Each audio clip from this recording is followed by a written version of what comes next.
litshe leli umuntu owayesebenzisa letshe leli kakhulu kudala wayehlonishwa. Wayeke lo muntu abizwe ngokuthiwa akadlali ngembokodo. Kungani kuthiwe akadlali ngembokodo? Kungoba lento le asuke ayigaya la kusuke kuyinto ephilako,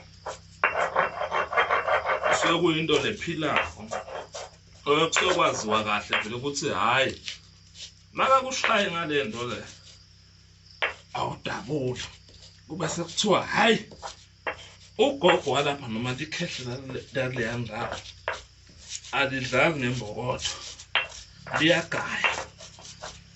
Kwakusho umuntu lana ogaya into ephilako ethi lento maseyisebenza ikhahlele ngesimo lesinamandla kube khona into lebonakala ahlola amabili. Khona le into la engiyigayako la, into engiyigayako la iyaphila le nto, iyaphila ukuthi wena uthandeke, wena ube muhle, wena uhlobe. Uyisebenzisa ke lento le mathathu emalanga ngoba igayiwe lento, ayidlali lembokodo le. Into lephuma kule mbokodo le iyakhahlela, iyaglaza.